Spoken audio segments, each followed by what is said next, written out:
Bismillahirrahmanirrahim. Assalamualaikum warahmatullahi wabarakatuh.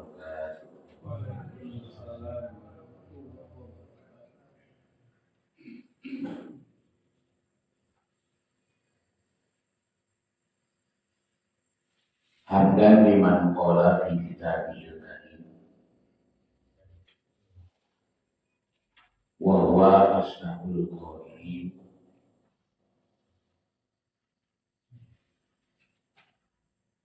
A'udzu billahi minasyaitonir rajim.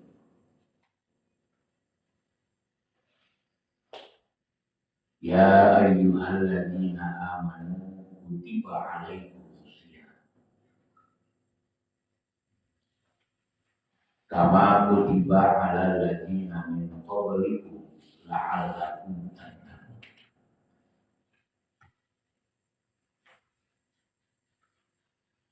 Asyhadu an la ilaha illallah wahdahu la syarika lah.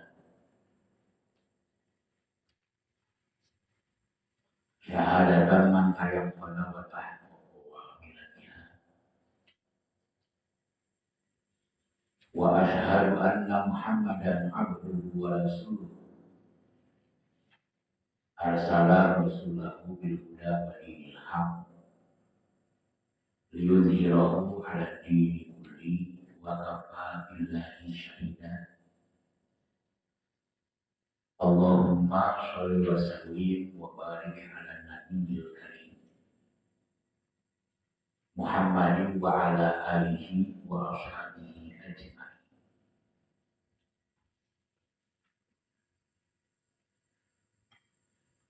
Ikhwan fiddin rahimahullah.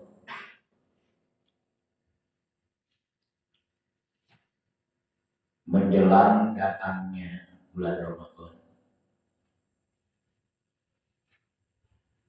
persiapan terbaik yang harus kita lakukan adalah istidadul ilmi,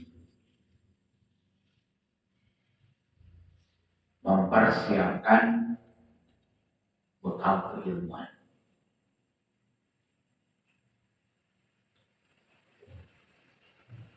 Supaya seluruh rangkaian kegiatan kita selama bulan Ramadan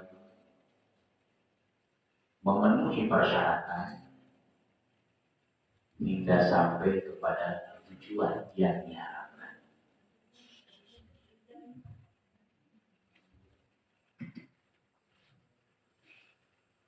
Urgensi ketika datang Ramadan adalah dengan persiapan pemahaman. Sebagaimana yang dijelaskan dalam surat Al-Isra ayat 36, wala taqfu ma laisa laka bihi ilmun. Janganlah kalian melakukan sesuatu amal ibadah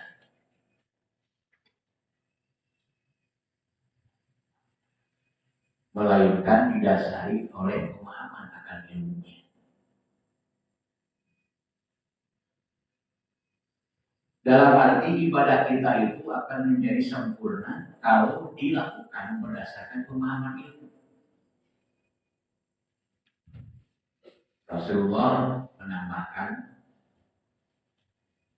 ma bidallahu afdalu min fiqhin fiqhin.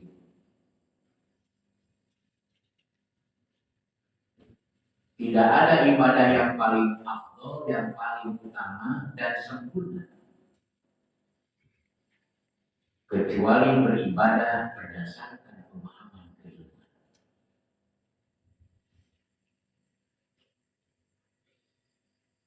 Hal itu juga dijelaskan dalam hadis lain. Al-amilu ala ghairi ilmi kasaliki ala ghairi tariqi.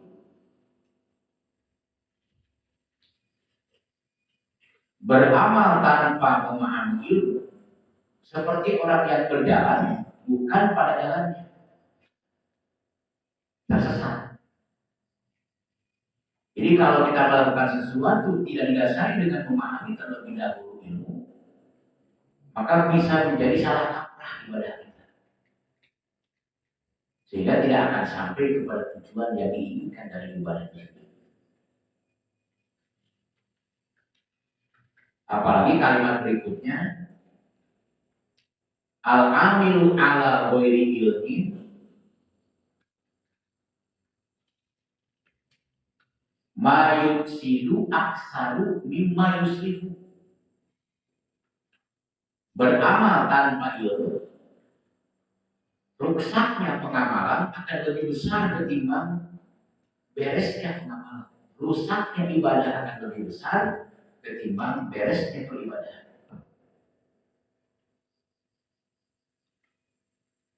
Oleh karena itu,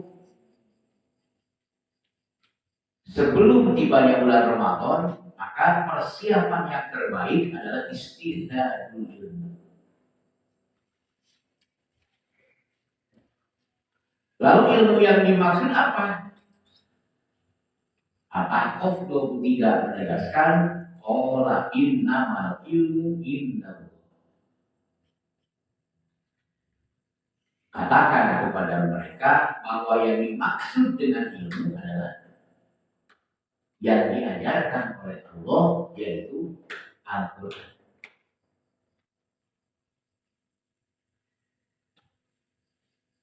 Akan tetapi di dalam pelaksanaannya Al-Quran tidak berdiri sendiri.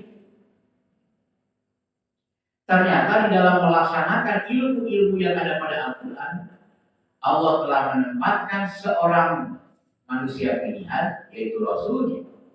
Dalam hal ini adalah Muhammad SAW,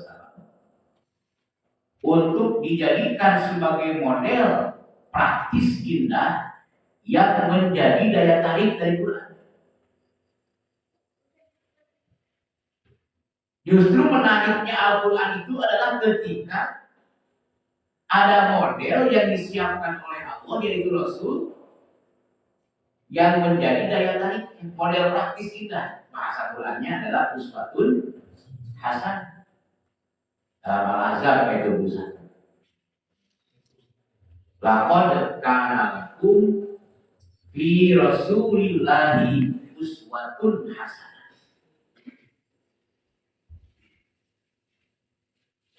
Telah ada untuk kalian, yaitu umat Islam, figur Rasul yang harus dijadikan sebagai teladan praktis indahnya.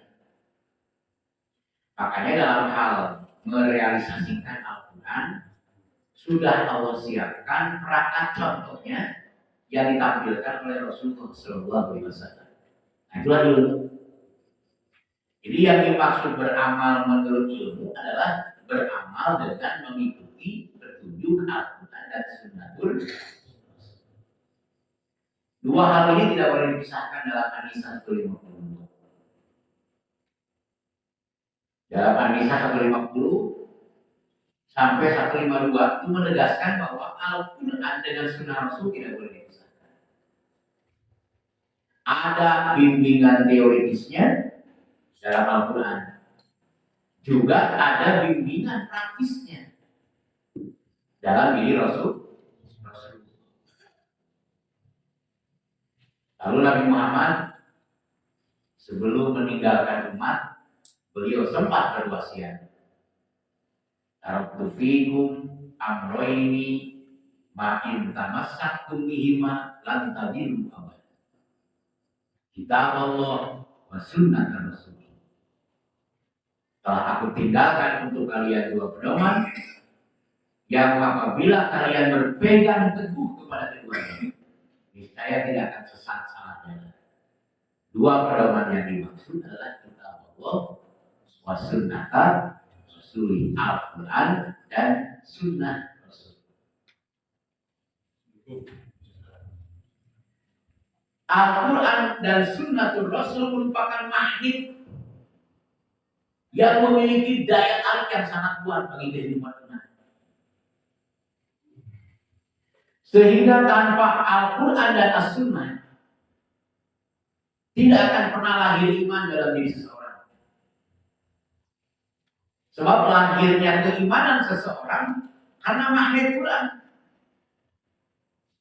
Hal itu diungkapkan dalam surat Yunus ayat 100. Wa ma kana li nafsin an tu'mina illa bi idznillah wa yaj'alur rijsa 'alal ladzina la yaqilun.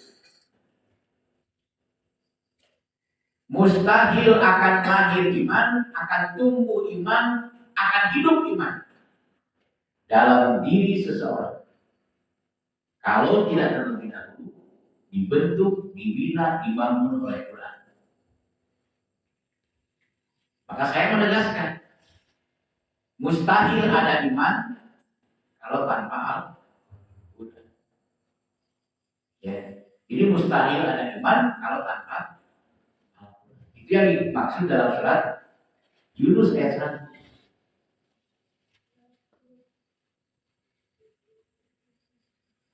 Sedangkan manusia tanpa Quran, selain tidak akan ada iman, juga akan berakibat lahirnya bencana moral. Wa yaj'alur rijsa 'alal ladzina la yaqilun. Orang yang tidak punya iman akan tumbuh bencana moral. Dari sisi inilah sebetulnya yang paling harus dikhawatirkan. Saya garis bawahi bahwa kehidupan tanpa Al-Quran tidak akan lahir iman. Kehidupan tanpa iman hanya akan melahirkan bencana moral. Itu yang diungkap dalam surat Yunus ayat 1.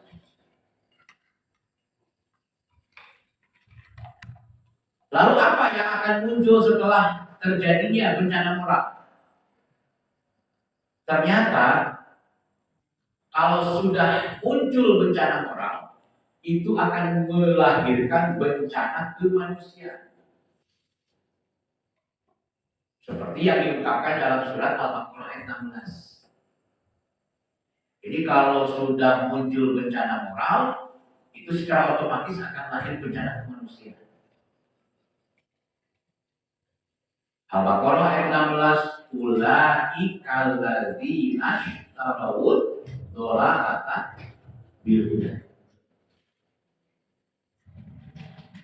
Nah, yang dimaksud dengan bencana kemanusiaan adalah apabila dalam kehidupan umat manusia sudah muncul yang baik dijelek-jelekin, yang jelek dibagus-bagusin. Orang baik dijelek-jelekin, orang jelek baik-baik. Kebenaran disembunyikan, kebatilan dimunculkan. Yang halal diharamkan, yang haram dihalalkan.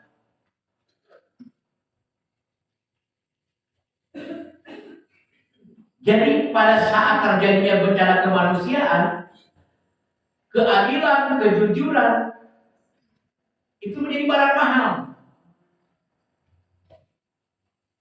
Nah, ini semua akibat terjadi bencana moral, dan ini juga bencana moral lahir karena akibat tidak ada iman. Tidak ada iman disebabkan karena tidak ada Quran. Kehidupan tanpa Quran tidak akan melahirkan iman. Efeknya luar biasa. Efek buruk yang akan ditimbulkan dalam sosial kita itu luar biasa. Merusak segala-galanya.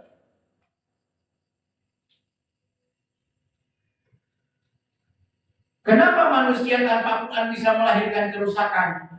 Rasulullah menegaskan, innal ladzina laisa fi jawfi syai'un minal Quran kal baitil kharib.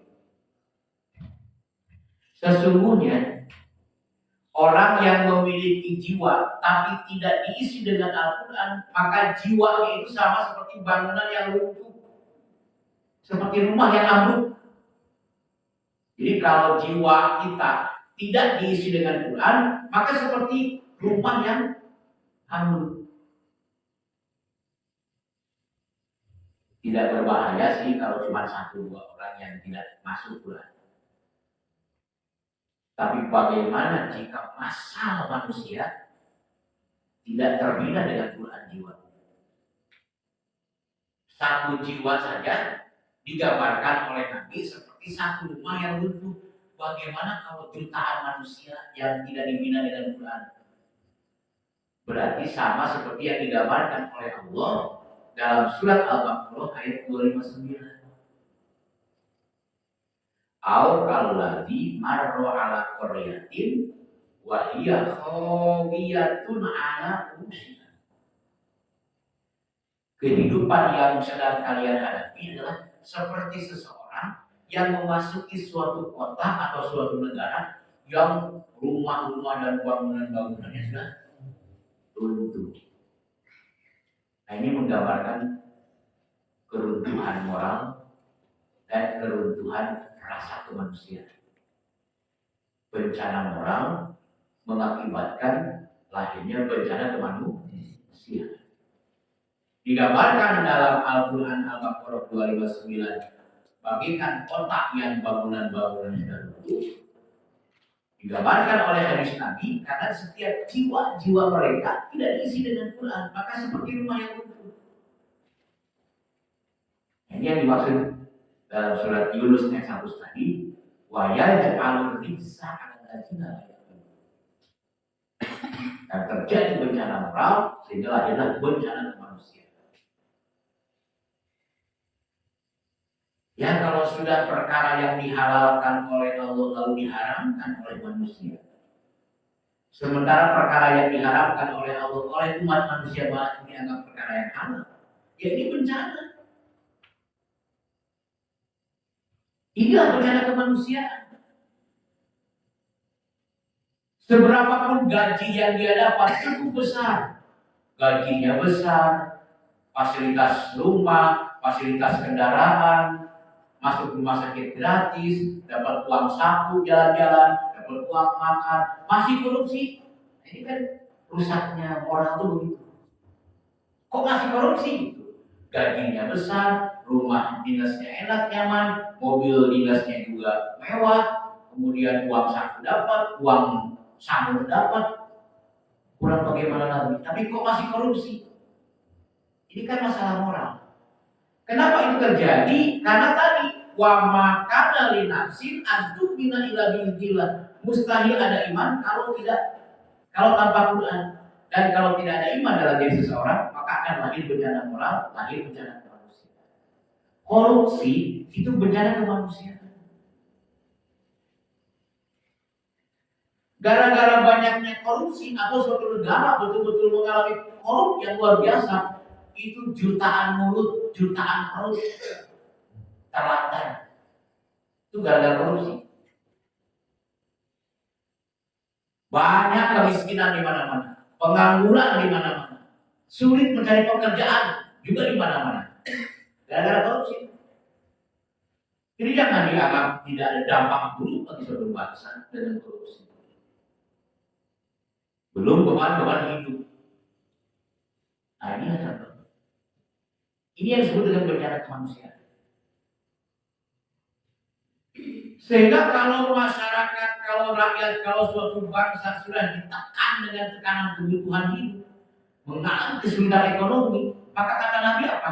Kadal aklu ayakuna kufur. Di atas korupsi, di bawah kejahatan bermunculan. Itu yang terjadi. Simbiosis. Kalau ya orang-orang di atasnya melakukan korupsi, sehingga rakyat terbengkalai, rakyat terabaikan, rakyat menderita, sehingga tingkat kejahatan itu akan makin tinggi. Kata Nabi, kadal aklu ayakuna kufur. Kalau kemiskinan sudah tumbuh berkembang di masyarakat, maka secara otomatis akan muncul kejahatan yang meningkat. Nah, dari sisi ini kita tidak sadar kalau kehidupan tanpa Quran itu berbahaya bagi kelangsungan umat manusia. Dan ternyata tidak cukup sampai di situ. Setelah munculnya bencana kemanusiaan, di antaranya korupsi, lalu perzinahan begitu bebasnya, seks bebas, pergaulan bebas, narkoba bebas, apa yang keburukan apa, kemaksiatan apa yang tidak berkembang saat ini, gaya hidup bebas ini. Maka ternyata kalau sudah terjadi bencana kemanusiaan yang demikian masif, ternyata akan muncul hal-hal yang mengerikan berikutnya, yaitu bencana alam. Ar-Rum ayat 41. Zoharul fasalu fil barri wal bahri bima kasabat aydin nas. Rusaknya sumber daya alam dan alam lingkungan secara keseluruhan itu akibat rusaknya moral manusia. Jadi kalau sudah moral sudah bangsa rusak, alam pun akan terbawa rusak. Nah, itulah yang diungkapkan oleh Allah di dalam surat Al-An'am ayat 44 dan 45. Falamma nasu ma dzukiru bihi fatahna 'alaihim abwaaba kulli syai'in hatta idza farihu bima utu akhadnahum baghtatan fa idza hum mublisun. Ketika umat manusia sudah melalaikan apa yang Allah ingatkan, kurang bagaimana cara kerja Allah kepada hamba-hambanya. Allah turunkan Al-Quran, Allah utus seorang Rasul, Allah siapkan al-ulama umana urusul, para kiai, para ulama, para ajengan, para asatid, para mubalik, para pendakwah. Kurang bagaimana cara kerja Allah untuk mengenalkan isi yang terkandung dalam Al-Quran. Kurang bagaimana. Bahkan tidak ke masjid pun mendengar lewat speaker. Walaupun tidak ke masjid, tapi sampailah suara ini ke seluruh masyarakat sesuai dengan jangkauan speakernya. Nyampe kemana terdengar. Tapi gak tahu kalau mana suman itu sekurang apa diingatkan, disadarkan, diberikan nasihat, diberikan tausiah, ya, disampaikan pemahaman. Tapi ternyata tidak direspon dengan baik. Lalu bagaimana tindakan Allah kepada mereka yang tidak mau merespon peringatan Allah dalam Al-Quran? Maka akan Allah biarkan dulu mereka menikmati kenikmatan dunia. Begitu kata Allah. Ya. Fatahna alaihim, akan kami, kata Allah, bukakan untuk mereka. La fatahna alaihim abwaaba kulli syai'in. Akan Allah bukakan untuk mereka, akan Allah berikan kepada mereka segala macam kenikmatan dunia. Jadi orang-orang kafir, musyrikin, munafikin, fasikin yang betul-betul tidak mau menerima kehadiran Al-Quran, hidupnya hanya berorientasi kepada kenikmatan dunia, ternyata oleh Allah akan diberikan dulu itu. Silakan. La fatahna alaihim abwaaba kulli syai'in. Tapi hatta idza farihu bima utu akhadnahum baghtatan fa idza hum mublisun.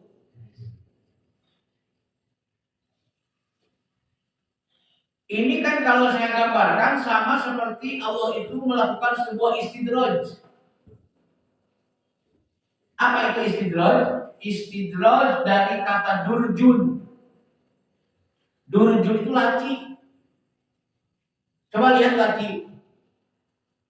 Sewaktu-waktu diulur untuk kalau mau buka ditarik. Itu laci. Jadi Allah itu memperlakukan orang-orang kafir itu istidraj. Fa'lam annahu anna dzalika minhu istidraj. Ketahuilah kata Nabi bahwa Allah sedang melakukan istidraj, bukan ingin memanjakan orang-orang kafir, bukan. Tapi Allah sedang melakukan istidraj. Apa itu? Ulur tadi. Ya kalau di bahasa Sunda kan Allah itu nyumpun kepada orang-orang yang menolak kehadiran Allah. Disumpun oleh Allah. Sudah disumpun. Tarik ulur, kayak main layang-layang. Diulur terus talinya. Makin diulur makin terbang tinggi layang-layang. Tapi kan talinya terbatas kan. Ayo kalau terus-terusan diulur habis kan itu. Ada waktunya habis. Udah sampai sini kata Allah. Maka oleh Allah ditarik kembali itu uluran-uluran tadi. Digulung oleh Allah. Inilah dalam surat Al-An'am ayat 46. Ayat 45. Ya. Yudabbirul qaum.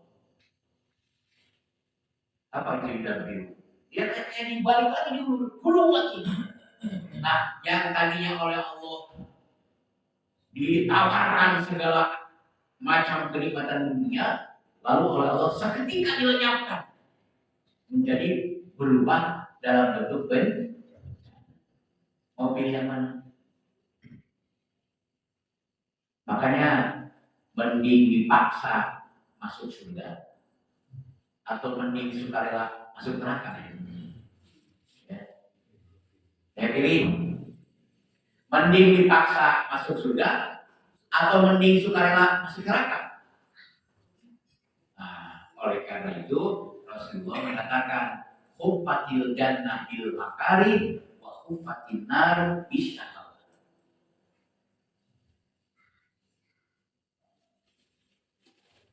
Jalan untuk menuju surga itu tidak sesuai dengan kehendak. Jadi surga itu adalah sesuatu yang tidak sesuai, tidak cocok dengan kehendak kita. Tapi kalau neraka cocok dengan keinginan kita. Makanya nggak usah dipaksa masuk neraka. Udah ngerti sendiri. Tapi kalau untuk masuk surga luar biasa. Manusia itu harus diarahkan, manusia itu harus didorong, manusia itu harus dituntun, dibimbing. Kayak kambing kadang-kadang dari belakang didorong. Gak mau kambing gitu. Ditarik dari lapak dari depan, mundur. Kambing itu. Makanya dalam sebuah syair dikatakan bahwa ilmu lakanan nasu kal bahaim. Manusia tanpa ilmu sama dengan binatang. Jadi biasanya kambing didorong dari belakang, dia bertahan tidak mau ke depan. Ditarik dari depan, dia malah mundur. Nah, itulah sulitnya. Akhirnya apa? Akhirnya konsekuensi logisnya adalah lahirnya bencana alam. Nah, gitu. Dalam Al-An'am ayat 44 disebutkan baghtatan. Baghtatan itu adalah bencana yang sistemik. Jadi yang dikatakan baghtatan itu adalah bencana yang sistemik. Artinya apa? Artinya sambung menyambung, bergantian dan terus menerus dengan tempat-tempat yang berbeda. Pertama kejadian di sini, lalu menyusul kejadian di sebelah sana. Akhirnya kejadian di sini terus. Jadi secara akumulatif kehidupan kita dikepung oleh bencana. Jadi secara akumulatif kehidupan kita dikepung oleh bencana. Nah itulah yang dimaksud dengan baghtatan. Apa yang menjadi sebab munculnya baghtatan? Fa'idahum mublisun. Inilah buah hasil dari pembangkang. Inilah buah dari hasil dihasilkan oleh penolakan terhadap seruan-seruan ajaran. Lalu timbulnya penolakan dari mana? Bukankah Nabi sendiri mengatakan bahwa kullu mauludin yuladu ala fitrah? Bahwa manusia itu dilahirkan dalam keadaan fitrah. Kok sekarang jadi merusak begini? Fitrah kan suci, bersih, lurus, patuh. Dulu fitrah mau mengikuti apa yang dikehendaki oleh Allah. Cuma kalau dikaitkan dengan hadis Nabi Upatil dan Nabi Makarim Upatil Nabi Syahawat, maka Allah menurunkan surat Al-Baqarah ayat 216. Wa asa an taqrabu syai'an wa huwa khairul lakum wa asa an tuhibbu syai'an wa huwa syarrun. Belum tentu perkara yang menurutmu baik, boleh jadi menurut Allah jelek. Belum tentu yang menurutmu jelek, boleh jadi menurut Allah baik. Jadi sekarang tentukan pilihan, mau baik atau buruk menurut Allah, atau mau baik atau buruk menurut kita. Sebab ukuran baik dan buruk menurut kita tidak akan sama dengan baik dan buruk menurut Allah. Maka dalam surat At-Takwir ayat 29, wa ma tasa'u illa yasha'u. Oleh karena itu pilihanmu jangan pilihanmu sendiri. Pilihanmu karena ada pilihan Allah. Jadi kalau hidup mengikuti pilihan Allah, nah itulah yang akan menyelamatkan. Dalam tatanan kehidupan, mana yang dipilih oleh Allah? Pola dan pedoman yang mana yang dipilih oleh Allah untuk kemaslahatan umat manusia? Nah, di takdir tadi ayat 28. Fa'aina tadhhabun, hei manusia. Kenapa kalian masih enggan untuk menerima Al-Qur'an? In huwa illa dzikrul lil alamin, padahal sudah jelas-jelas Al-Qur'an yang akan menyadarkan diri kalian dalam menghadapi kehidupan di alam semesta ini. Tadi itu tanpa Quran akan terjadi, akan kehilangan iman dan akan mengalami bencana moral. Kata Allah begitu. Kenapa kalian masih enggan menerima Al-Quran? Masih belum mau tunduk patuh pada Al-Quran? Kenapa? Padahal jelas-jelas inilah Al-Quran yang bisa menyadarkan kalian sehingga dalam kehidupan kalian itu menjadi aman, tenang, tentram, selamat, bahagia, sejahtera. Kok masih enggan? Masih nggak mau? Masih nyari-nyari konsep lain, masih bikin aturan-aturan lain, ngapain? Untuk apa? Oh, ternyata di situ ada dominasi hawa nafsu. Nah, ini persoalannya di situ sebetulnya. Kenapa manusia masih enggan menerima Quran? Karena hidupnya masih mau mengikuti hawa nafsu. Maka diberikan dua pilihan oleh Allah kepada kita dalam surah Al-Baqarah ayat 208. Ya ayyuhalladzina amanu, hai orang-orang yang merasa beriman, udkhulu fis-silmi kafah wa la tattabi'u khutuwatis syaitan. Hai orang-orang yang merasa beriman, masuklah ke dalam tatanan kehidupan menurut Islam secara total, atau mau mengikuti hawa nafsu. Padahal kata Allah, wa la tattabi'u khutuwatis syaitan. Dan janganlah kalian mengikuti maunya syaitan. Maunya setan itu apa? Maunya setan itu adalah menolak Islam. Jadi ajaran Islam, aturan Allah, yaitu Al-Quran wa Sunnah, selalu dibantah, ditolak oleh hawa nafsu. Hanya bisa diterima oleh akal manusia. Nah, inilah tantangan terberat bagi setiap manusia. Bahkan disebutnya juga perang paling besar mengendalikan hawa nafsu itu. Ya. Dalam sejarah kehidupan umat manusia, dari semenjak Nabi Adam kasus pembunuhan yang dilakukan oleh Qabil terhadap Habil, sampai kasus-kasus pembunuhan berikutnya turun-temurun sampai kepada Nabi Muhammad, sampai kepada sekarang, ini semua adalah tidak lain karena saking hebatnya pengaruh hawa nafsu. Saking hebatnya pengaruh hawa nafsu. Jadi dalam sejarah kehidupan umat manusia, perang yang paling hebat kata Nabi adalah perang melawan hawa nafsu. Ini dibuktikan oleh ucapan beliau ketika pulang dari perang Badar. Pulang dari perang Badar, masih kumpul dengan pasukan-pasukan inti Rasulullah. Lalu beliau mengatakan, "Roja'na minal jihadil asghar ilal jihadil akbar." Kita baru pulang dari perang kecil, yang akan kita hadapi itu adalah perang besar, perang terhebat. Para sahabat kaget, kok ada perang paling hebat dibanding perang Badar? Yang mana ya Rasulullah? Perang yang mana? Allah Nabi menjawab, jihadul. Jadi ketika para sahabat bertanya, mal jihadul akbar ya Rasulullah? Allah Nabi menjawab, jihadul.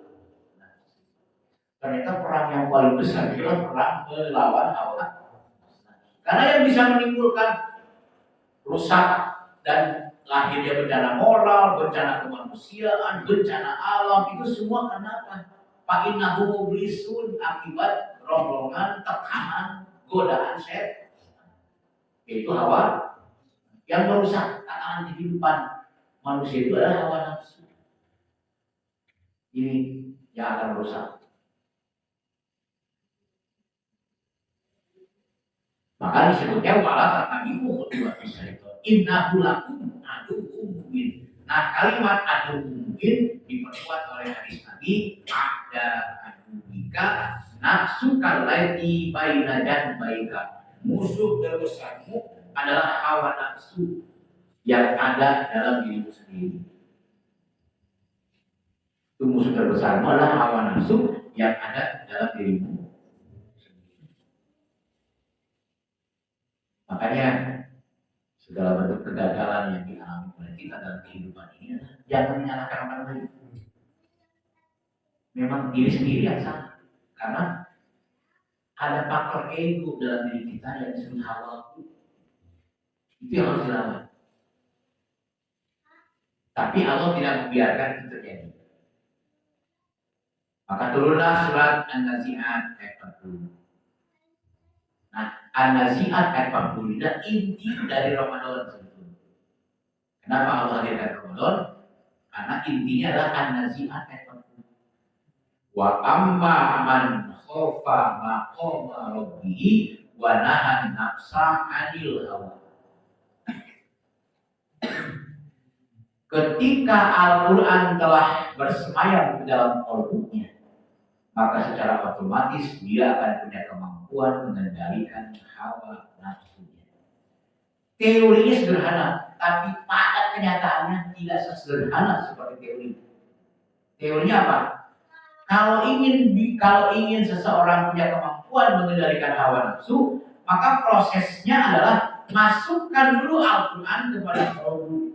Jadi tadi ilmu itu wala taqfu ma laisa laka bihi ilmun. Berarti apa? Ilmu ini harus masuk dulu dalam qalbu. Nah, ketika ilmu sudah masuk dalam qalbu, fa innahu nazzalahu ala qalbika dalam Al-Baqarah ayat 97, maka si qalbu tadi punya kemampuan mengendalikan hawa nafsu. Sederhana kan teorinya? Cara mengendalikan hawa nafsu adalah melalui kemampuan qalbu yang telah terlebih dahulu menerima ilmu. Jadi kalau qalbu sudah mampu menerima ilmu, maka dia akan mampu mengendalikan hawa nafsu. Ini yang dimaksud dalam An-Nazi'at. Makanya teori sederhananya apa? Banyak-banyaklah ngaji.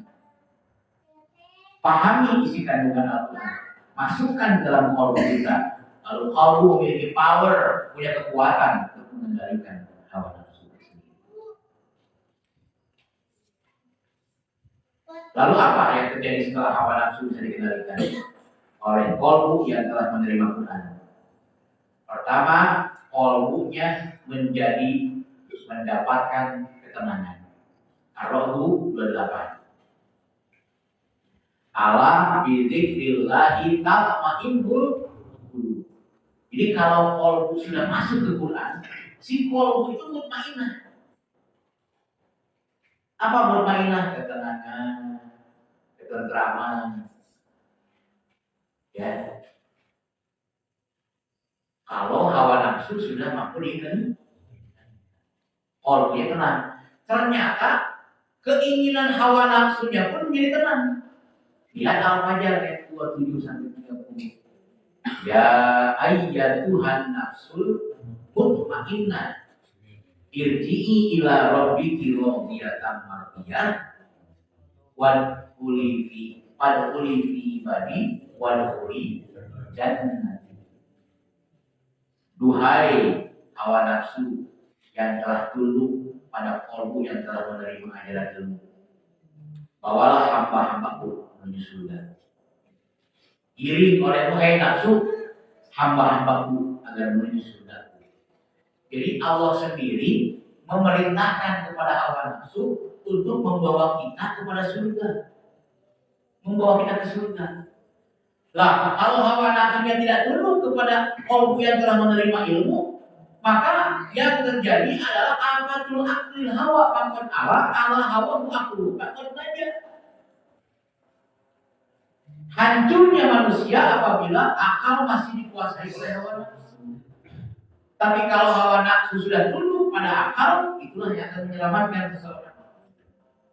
Itu tadi wadkhuli fi ibadi wadkhuli jannah.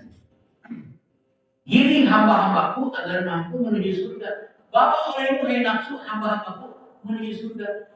Nah, di sini persoalannya adalah hawa nafsu itu kalau tidak dikendalikan oleh akal kita, maka justru surat Yusuf ayat 53 inna nafsa la'ammaratu bisu akan mengarahkan kita kepada keburukan. Tapi kalau nafsu sudah bisa dikendalikan oleh akal kita, maka akan masuk ke surga. Jadi nafsu kita sendiri akan menggiring kita ke surga kalau nafsunya sudah mutmainnah, berhasil dikendalikan oleh akal sehat kita. Nah, akal menjadi sehat itu adalah karena terlebih dahulu Al-Quran masuk. Maka dalam bulan Ramadan ada dua program inti. Program yang pertama adalah Syahrul Ramadan alladzi unzila fihil Quran. Kan jelas kan? Jadi bulan Ramadan itu bulan turun ke mana? Ke dalam qalbu. Al-Baqarah sudah tujuh tadi. Fa innahu nazalahu ala qalbika. Nah, kalau program yang pertama ini sudah dilakukan, artinya dalam bulan Ramadan banyak baca, banyak pelajari, banyak memahami Quran, masuk dalam qalbu kita. Lalu pada siang harinya apa? Paman syahida minhu syahro fal yasumhu.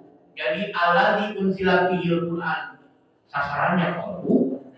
Paman syahida minhu syahro fal yasumhu sasarannya adalah apa? Nafsu. Maka Ar-Ra'd 28 Al-Fajr 27 sampai 30 qalbunya mutmainnah, hawa nafsunya juga mutmainnah. Maka inilah disebut dengan mizan. Itu kenapa Allah hadirkan bulan Ramadan. Cuman bagaimana kita akan siap menuju Ramadan kalau tidak terlebih dahulu kita siapkan bekal keilmuan, bekal pemahaman. Nah, oleh karena itu memahami ilmu adalah menjadi bagian yang terpenting di dalam kita melakukan segala sesuatu. Sama seperti ucapan Bismillah. Bismillahirrahmanirrahim. Aku akan berbuat, aku akan bertindak, aku akan beramal, aku akan beribadah sesuai dengan bimbingan, tuntunan, arahan, ajaran ilmu Allah, yaitu Al-Quran dan Sunnatul Rasul.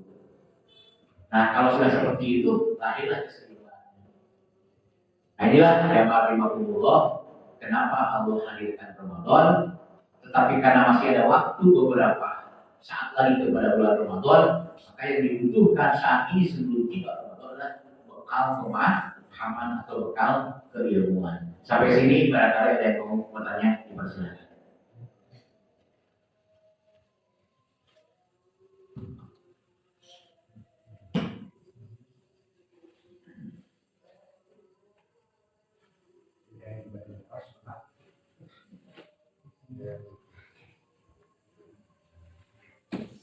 Dari Qiyamul Lailnya seperti Ya, Qiyamul Lail itu dua kegiatan. Ya, ini ada pertanyaan tentang Qiyamul Lail. Di dalam surah Al-Muzammil ayat 1 sampai 4 itu bisa ditafsirkan bahwa ternyata kegiatan qiyamul lail itu harus sepaket.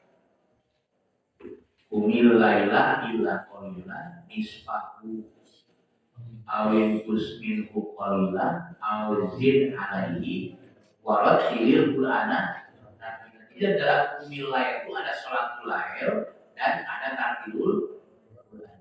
Nah, yang dimaksud dengan allati unzila fihil Quran adalah filailatil qadri filailatin mubarakah. Berarti proses menurunkan Al-Qur'annya harus malam. Sebetulnya harus malam. Yaitu dikala kita melepas sholatul.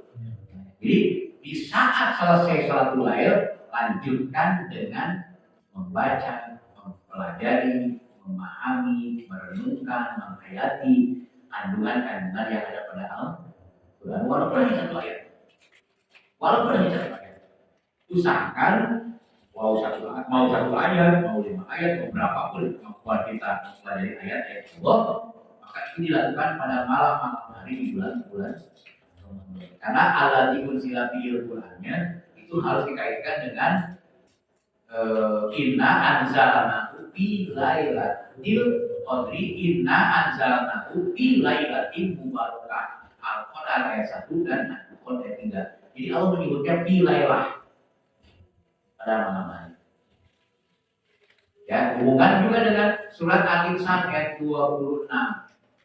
Fasjud lahu adalah qiyamul lail, wasabbihu lailan adalah baca mempelajari Quran, tawilan dengan waktu yang relatif panjang. Maksud panjang waktu itu tumaninah atau kerusuhan, jangan cepat-cepat ingin selesai. Itu maksudnya tawilan sini, tumaninah. Ya, makna dari tawilan. Nah, jadi kita gunakan waktu-waktu malam di bulan Ramadan untuk sholat lail, lalu tartilul Quran di malam hari dengan cara tawilan, waktu yang relatif panjang. Artinya jangan memendek-pendekkan kayak sholat lail dipendek-pendekin segalanya, seperti dipendekin ayat. Nah, itu kan jadi tidak tumaninah dan situ. Nah, itulah.